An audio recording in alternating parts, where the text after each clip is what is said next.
decirles algo. El Evangelio es esplendoroso. El Evangelio brilla. El Evangelio es una joya brillante, hermosa. Es un sol radiante. Y hoy quisiera que lo viéramos brillar. El propósito de esta predicación de hoy es que el Evangelio brille con todo su esplendor. Pero quiero hacerles una pregunta. ¿Dónde se pueden ver mejor el brillo de las estrellas? ¿En una ciudad donde hay muchas luces o en el campo donde está oscuro? En el campo, ¿verdad?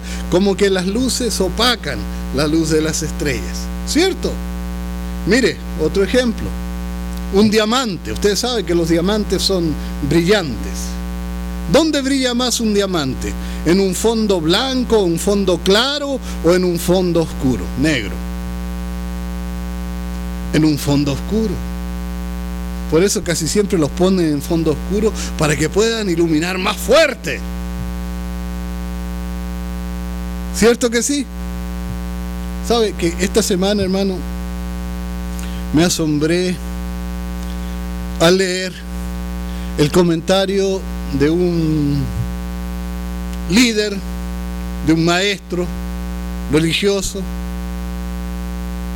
que a mí me gusta escucharlo a veces, resulta agradable escucharlo, pero dijo algo que me hizo pensar.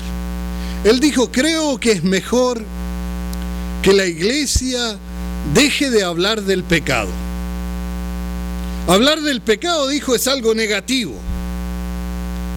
Y el hablar de esto produce más pecado, decía. Según él, debiéramos hablar cosas más positivas, dijo, para lograr resultados más positivos. Y si esa fuera la solución, amén. No hablamos más del pecado entonces. Pero hermanos, la iglesia a través de los siglos ha denunciado al pecado, ha condenado al pecado. Y en los púlpitos siempre se ha dicho del pecado que ofende al Señor. ¿No es cierto? Y el predicador tiene la labor, el trabajo de a veces poner una línea bien clara, lo más clara posible, entre lo que es malo y lo que es bueno. Entonces tiene que decir que lo que es pecado, tiene que hablar también del pecado. Los mensajes que hablan a veces del pecado sirven como un cerco para que los hermanos no corran descontrolados a caerse en el barranco de la perdición. Saben, hermano, que hoy no se habla de pecado, se habla muy poco de pecado. Y como resultado, hay en la iglesia casi tanto pecado como en el mundo. Es triste, pero es verdad. Es triste, pero es verdad. Hoy no quiero hablar del pecado, a pesar de todo lo que dije.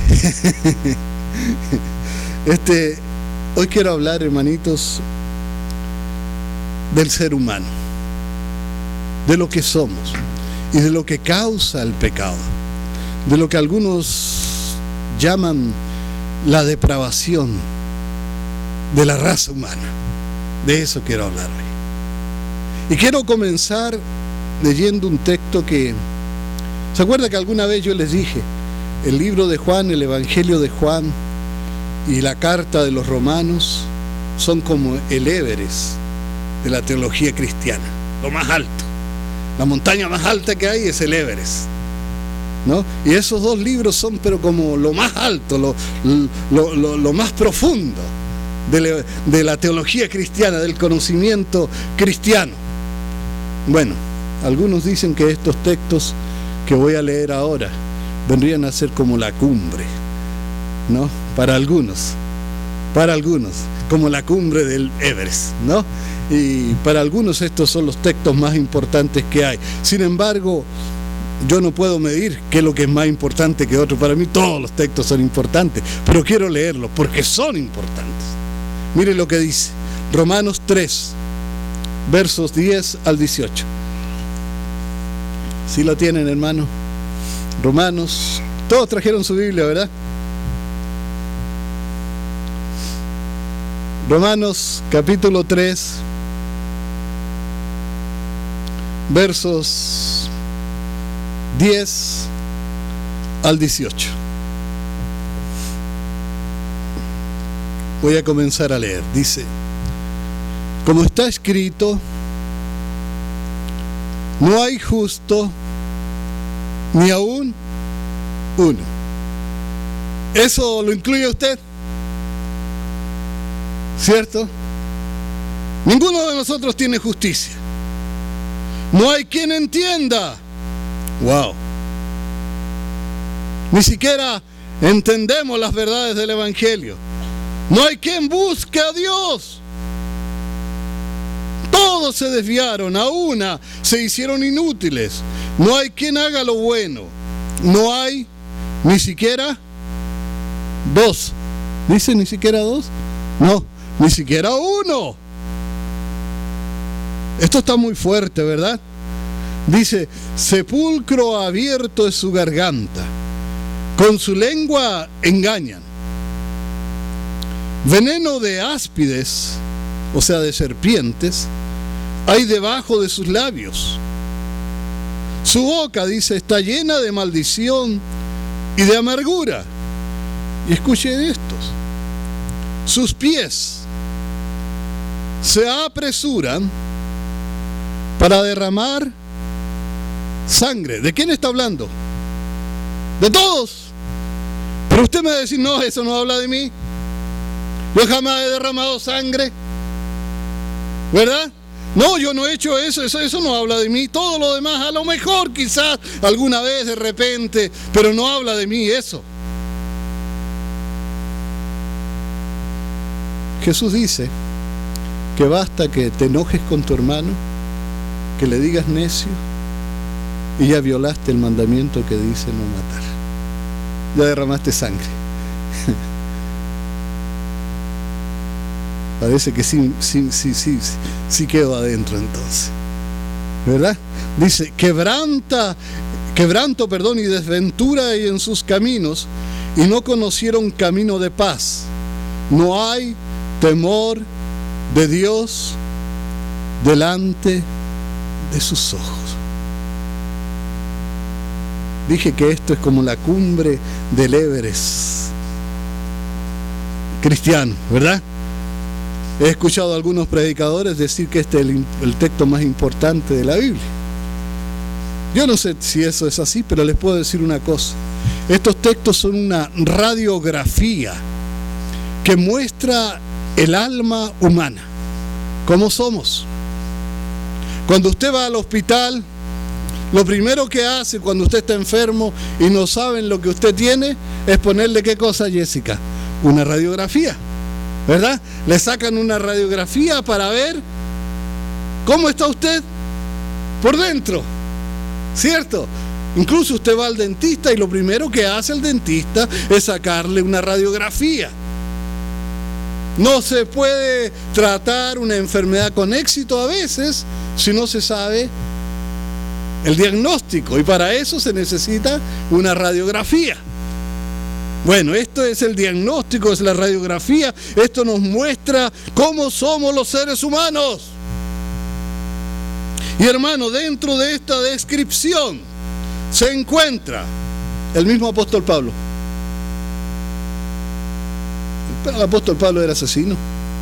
Quería matar a todos los cristianos.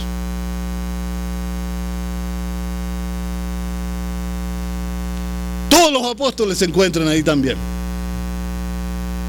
Ahí adentro están los papas, la Madre Teresa, Martín Lutero, Calvino, Spurgeon, Billy Graham, el que habla, y también el predicador que más te gusta escuchar.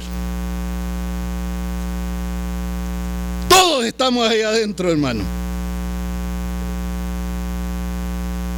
está afuera. Y lo que Pablo dice es para todos, sin que falte uno. Él dice todos, nadie. Esas son las palabras que usa. Nadie, nadie, nadie. Y cuando dice nadie, está diciendo que todos sí. Dice nadie busca a Dios porque todos no lo buscamos. Es para todos nosotros, hermanos. Lo que Pablo dice es que nadie busca a Dios, que todos estamos perdidos, que no servimos para... Así dice, que no servimos para nada. Dice que nadie hace nada bueno. Pero cuidado, hermano, ¿cómo que no? Si yo he conocido gente que hace cosas buenas. ¿Buenas con respecto a qué? Por ejemplo, mucha gente no va, hermanos, a un lugar de perdición, nada más por que guardar su reputación. Porque su esposa después no se vaya a enojar, porque no lo vayan a divorciar. ¿No es cierto? O porque no vaya a pasarle algo, vaya a conseguir alguna enfermedad por allí. Entonces, ¿son buenos, son actos buenos? Hermano, los actos buenos tienen que ser con respecto a la gloria de Dios. Si haces algo para la gloria de Dios, no para ti, no es por tu egoísmo, no es porque no te miren, no es porque no te vean. Dice la Escritura que somos engañadores, que somos venenosos, dice. Así dice. Veneno de áspides, de serpiente, hay en sus bocas. Que somos maldicientes, rencorosos, asesinos. Oye, hermano, sin temor de Dios. Creo que este predicador del cual les hablé, que escribió este artículo que les dije, no habría dejado, no habría permitido que el apóstol Pablo predicara en su iglesia. El apóstol Pablo parece que es demasiado negativo para esto.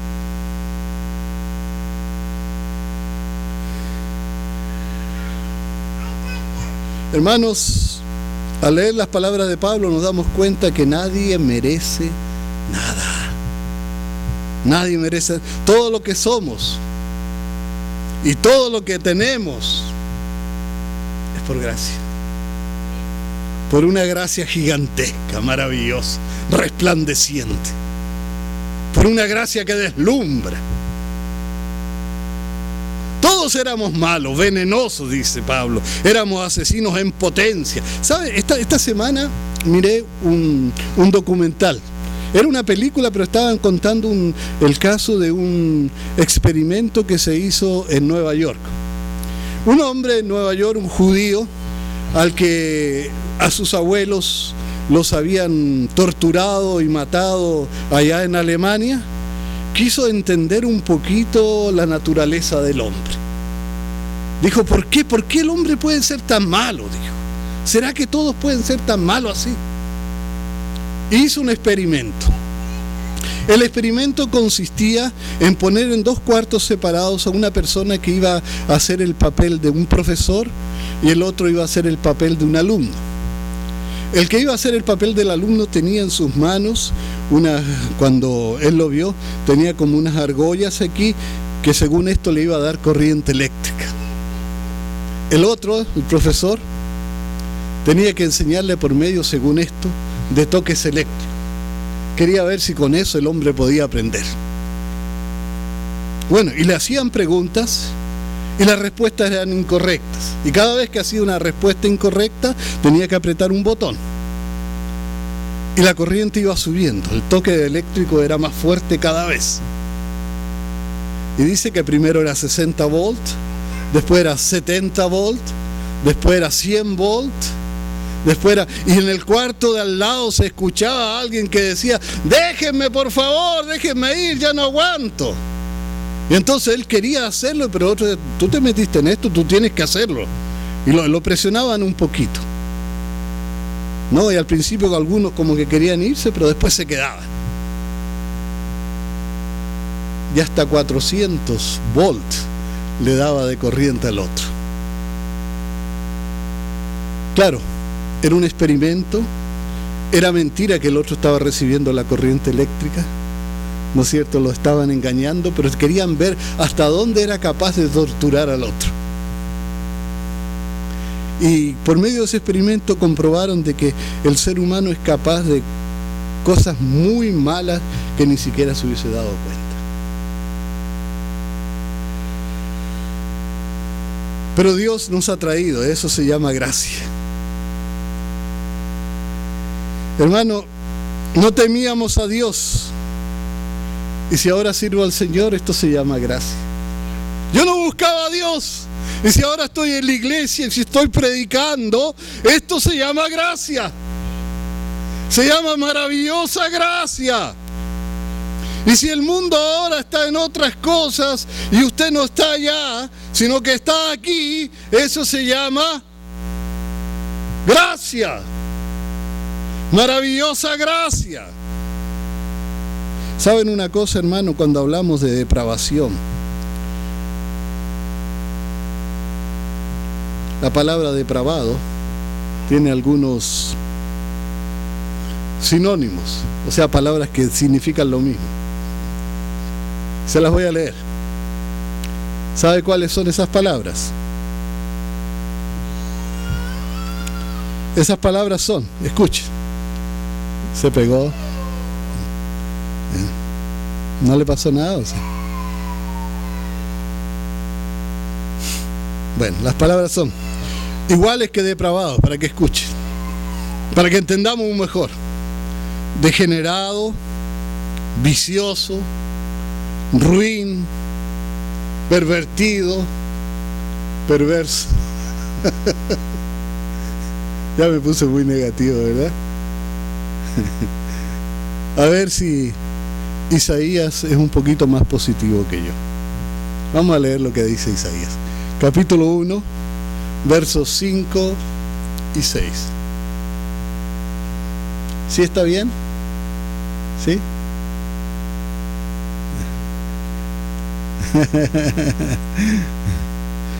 Isaías 1, versos 5 y 6.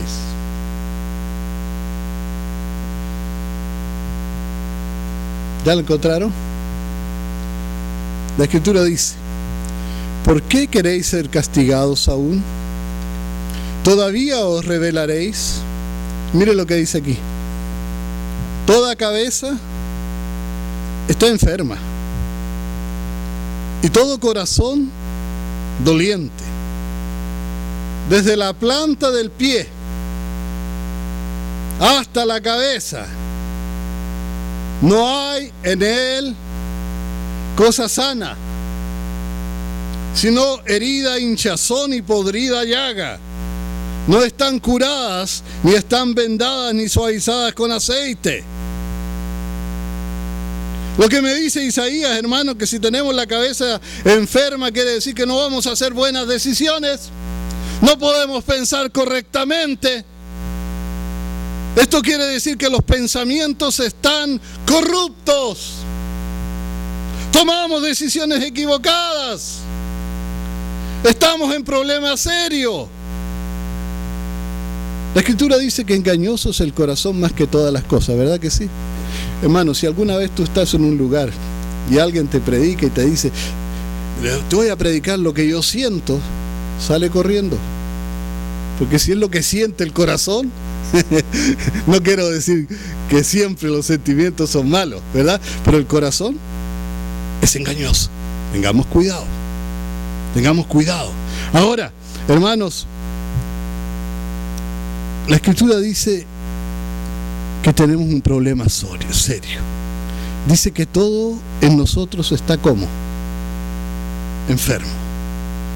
Está diciendo lo que somos espiritualmente. Dice, hermanos, que todo está hinchado.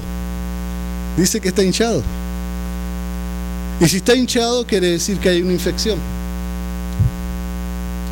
Siempre que hay un hinchazón, hay una infección. ¿Y cómo no va a haber una infección si dice que somos una podrida llaga?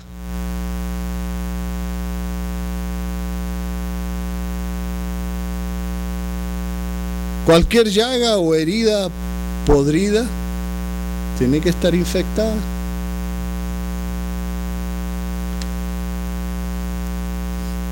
Hermanos, a esto se le llama corrupción radical. Y cuando hablamos de radical, hablamos de algo que no es superficial.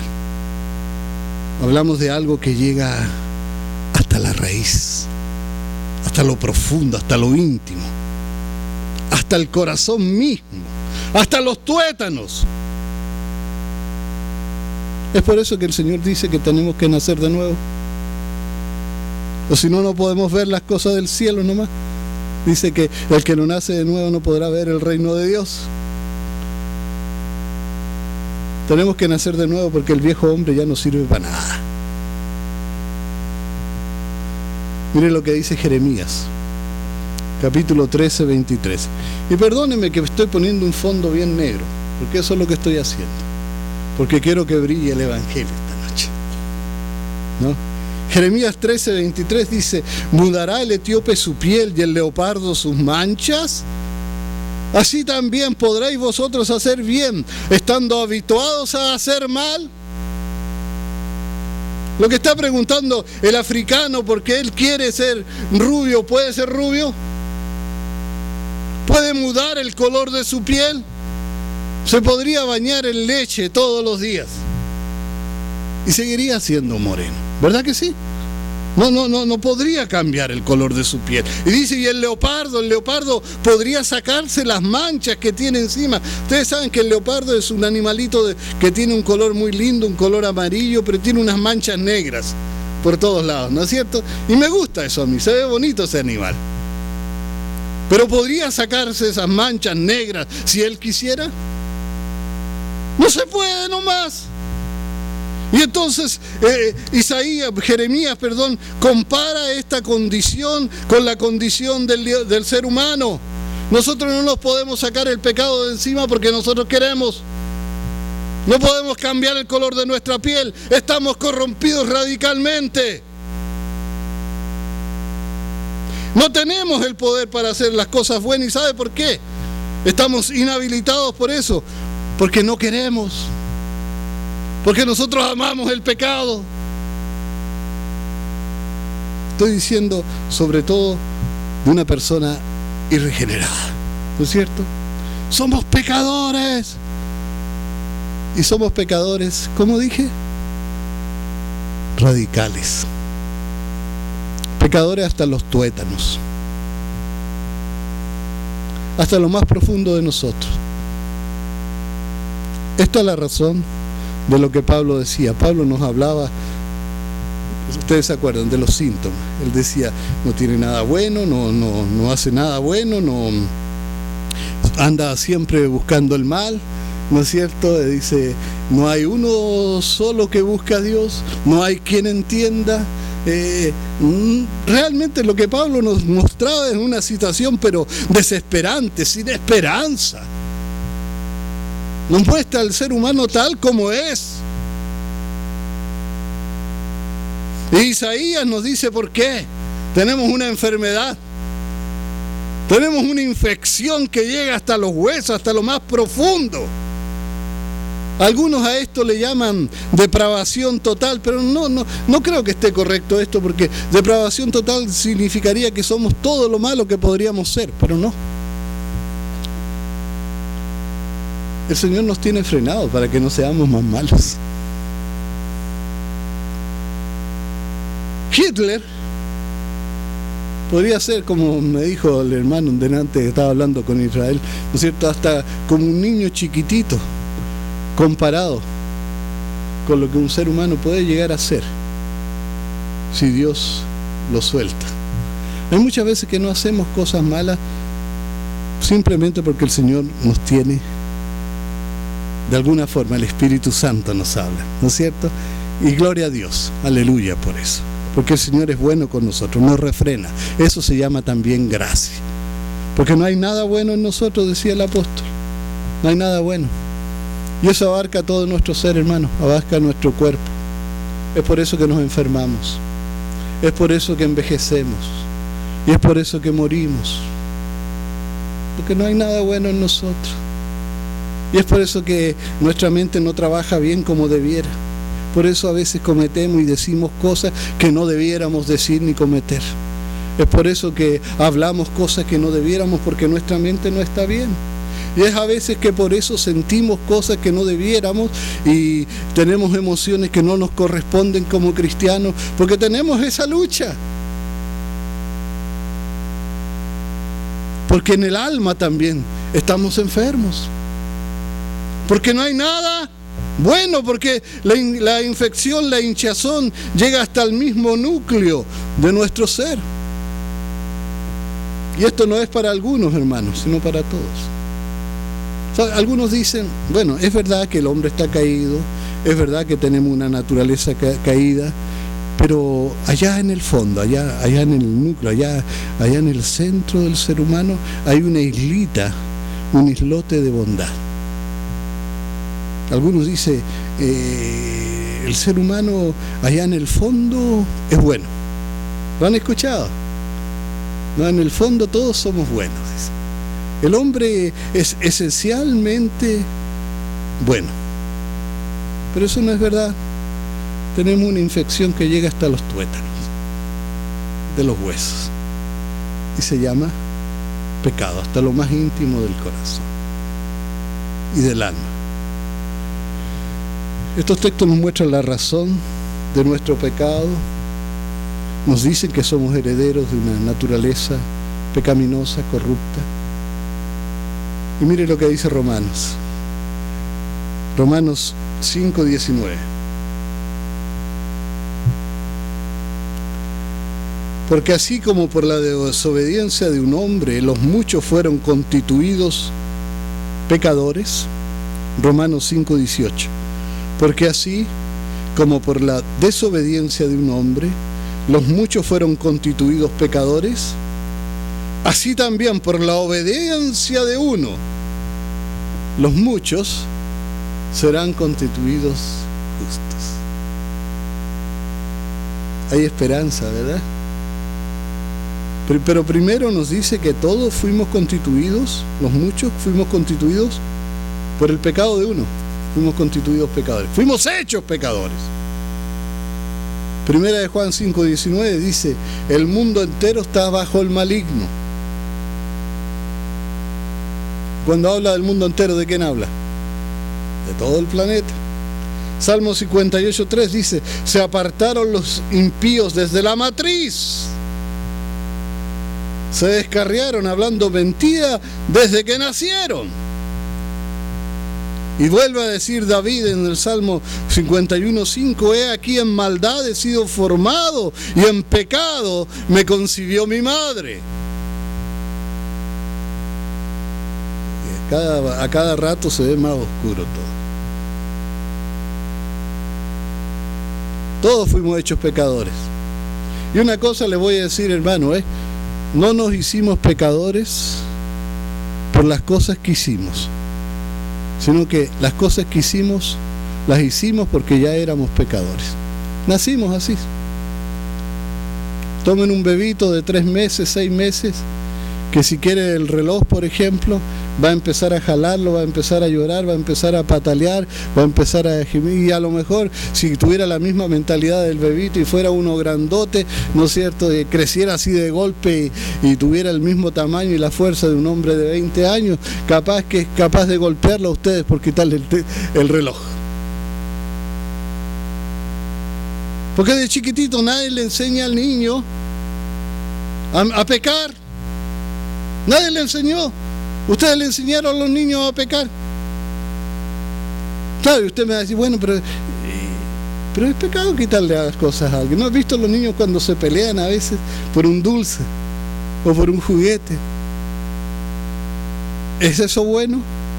Y si no es bueno, ¿qué es lo que es? Pecado. Un niño a veces viene y le quita la cosa al otro, se la roba. Porque somos pecadores desde chiquititos. Como le dije, hermano, estamos construyendo o viendo el fondo oscuro de todo esto, lo que realmente nosotros somos.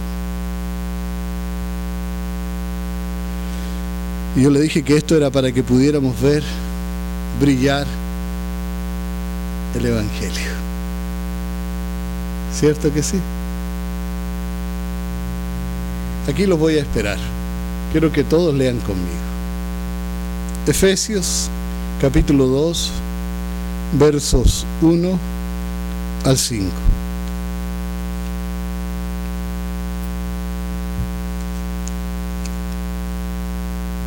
Efesios 2, del 1 al 5.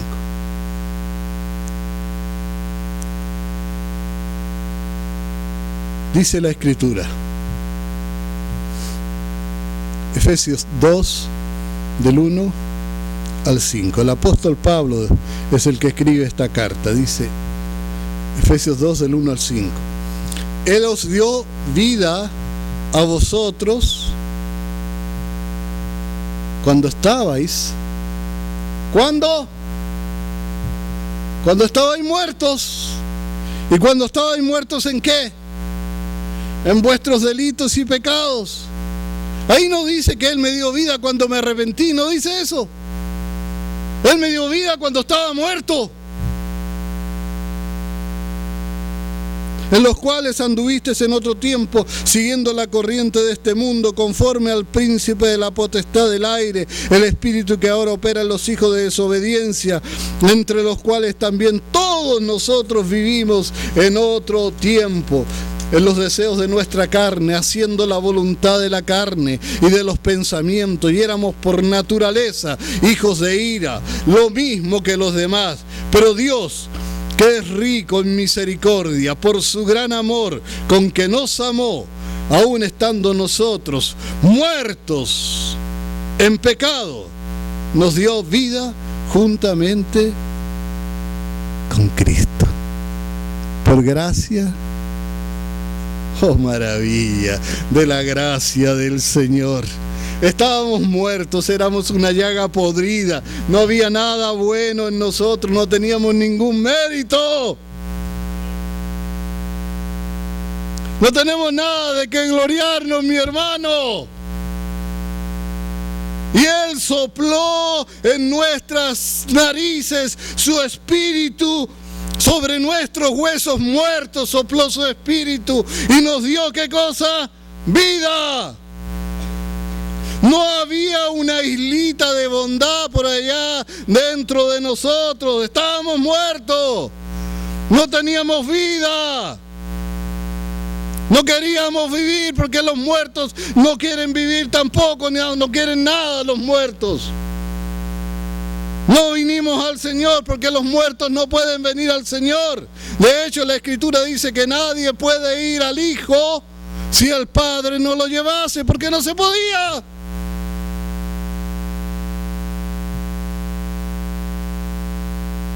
Nosotros andábamos, hermanos, en los deseos de nuestra carne, nos gustaba el pecado. Éramos hijos de ira. Andábamos en pecado porque amábamos el pecado. Pero por misericordia, y no porque lo pedimos.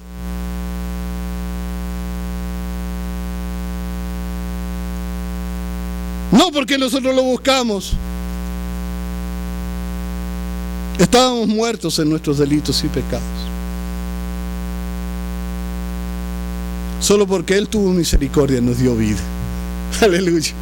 Gloria al Señor, hermano. Alabado sea el Señor. Antes no teníamos vida.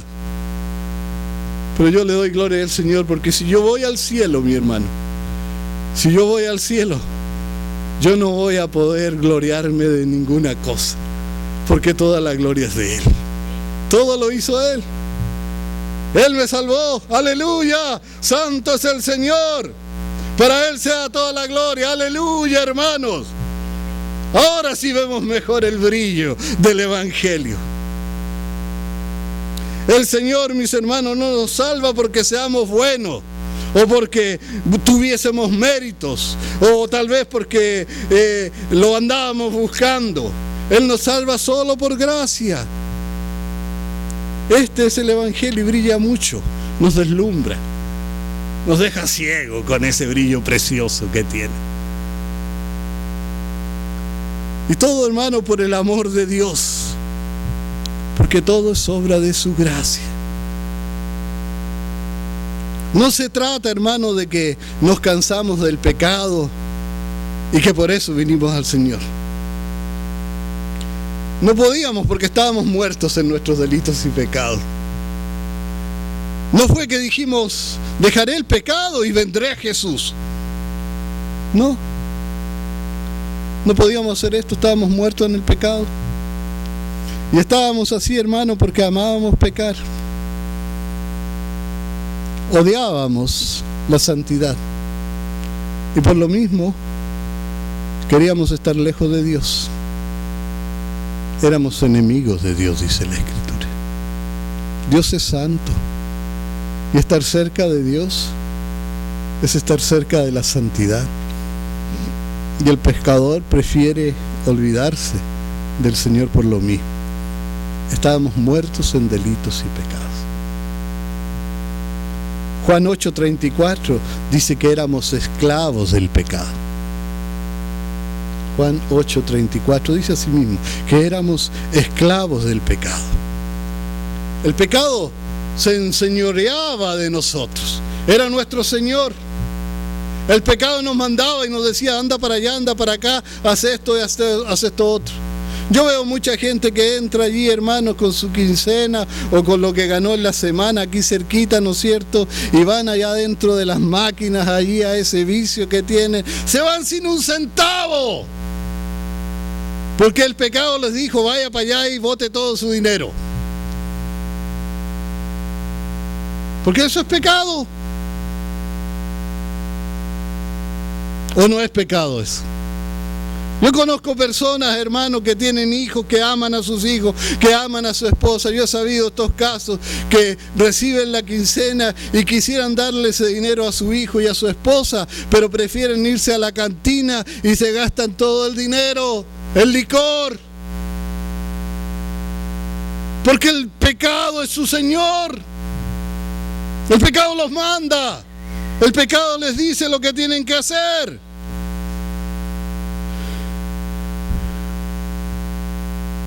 El apóstol Pablo en 1 Corintios 2:14 dice, el hombre natural no percibe las cosas que son del Espíritu de Dios, porque para él son locura y no las puede entender, porque se han de discernir espiritualmente. Era imposible, hermanos, que fuéramos nosotros los que buscáramos a Dios, porque no podíamos entender las cosas espirituales.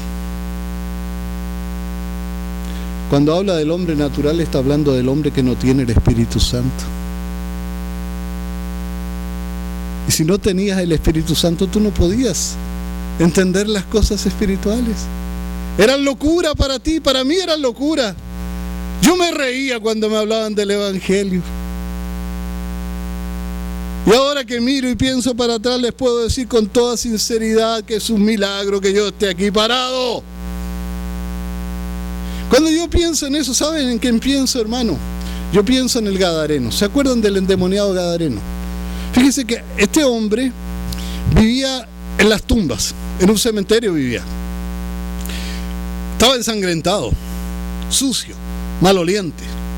La Biblia dice que él se hería con las piedras que habían allí. Tenía cadenas colgando seguro porque le amarraban cadenas y las cortaba. Estaba lleno de demonios ese hombre. ¿Y ustedes creen que andaba buscando al Señor? La Biblia no me dice eso. Dice que cuando viene el Señor, el hombre sale corriendo ahí delante del Señor y le pide que se vaya de ahí. Él no estaba buscando al Señor. Pero el Señor tuvo misericordia y lo levantó y lo salvó. Esta es la maravilla del Evangelio, mi hermano. Todos éramos gadarenos. Todos podíamos ser peores que el Gadareno y gracias a Dios nunca lo fuimos. Y el Señor decidió salvarnos. ¡Aleluya, mi hermano! Y nos salvó. No hay ni una pizca de mérito en nosotros y no podemos gloriarnos, porque todo fue por gracia. Solo gracia y nada más que gracia. Este es precioso evangelio de Jesucristo, hermano. Y es todo para la gloria de Dios. ¿Sabe por qué es importante esta doctrina? ¿Sabe por qué? Primero, es importante, hermano, porque me muestra el gran amor de Dios. El inmenso amor de Dios que yo no lo merezco. Porque me muestra el brillo, el resplandor glorioso del Evangelio. Porque también me muestra que yo no tengo ningún mérito. Y me humillas. Esta verdad me humilla. Sí, hermano, me humilla. Yo no me lo gané, yo no sirvo. No sirvo para nada.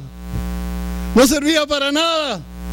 Yo no fui el bueno, el mejor allí de mi población, que nadie fue al Cristo, nadie vino al Señor. No, yo no fui eso. El Señor por su misericordia me trajo, nada más. Esto se llama gracia, hermanos. Y sabe también por qué es importante esta doctrina, esta enseñanza. Porque cuando alguien que tú conoces cae, o anda mal, o anda en pecado, perdido en pecado, tú no lo vas a despreciar. Porque tú eres igual. Podía ser peor. Ahora vas a tener amor y misericordia por los demás y vas a orar por ellos. Vas a buscar el rostro del Señor por esas personas. ¿Verdad que sí? Por eso es tan gloriosa y tan maravillosa esta verdad.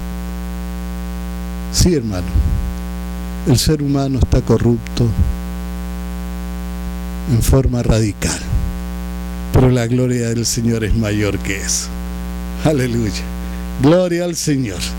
Santo es el Señor.